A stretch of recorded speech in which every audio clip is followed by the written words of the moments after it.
worlds who would never submit to peace and order, and who would strike down anyone who stood between them and the power to make the world their own. Part 1. A World Remade.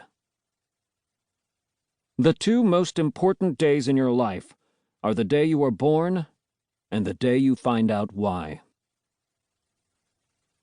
Chapter 1. A Dream of Flight.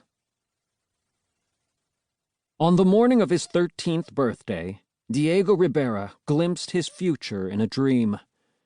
It was a dream he'd had before, one that he feared, and it always began with his father calling to him through darkness. "Diego, we need more light." Santiago's voice echoed through the vast workshop. He stood high on faded blue scaffolding among the enormous robots that ringed the room. He wielded a wrench the size of his arm and was leaning dangerously far into the oily gears of a massive shoulder socket.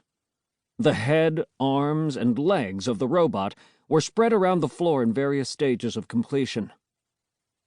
Diego sat on a stool, gazing at one of the robot's enormous eyes perched on the center workbench. He'd been studying the geometric kinks of its iris. It functioned like a mid-time camera aperture. Diego imagined the steel plates sliding open in sequence like flower petals.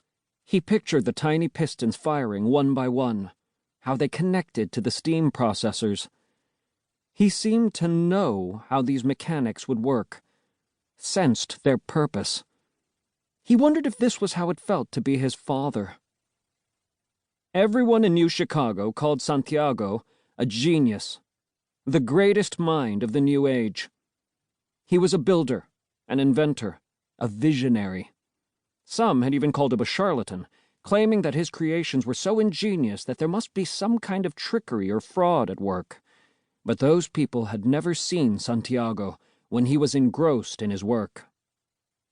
"Diego, did you hear me?" "Yeah, sorry, Dad."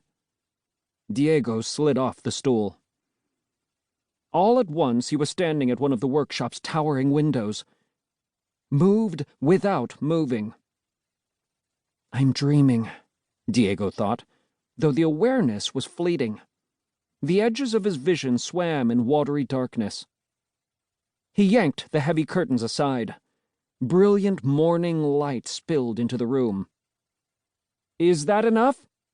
Diego asked over his shoulder. No answer. "Dad?" Diego turned. He found himself back in the middle of the room again. But Dad was gone. So was the robot he'd been working on.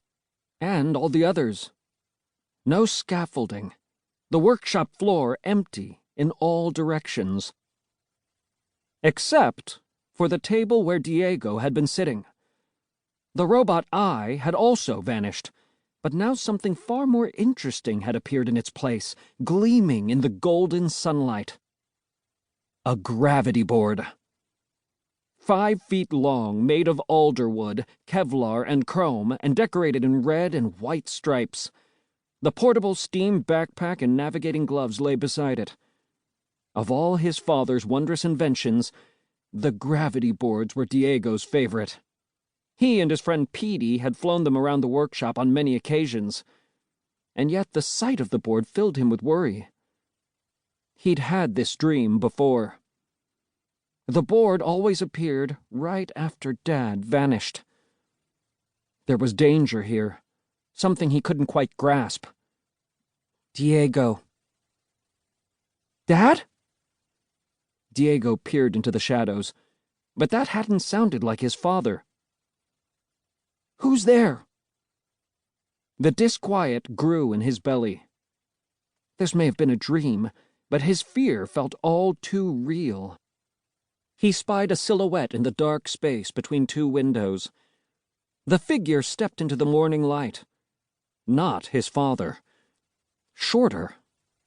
A girl? It was hard to tell. She was wearing thick goggles and an aviator's cap. She looked about his age. "Who are you?" Diego asked.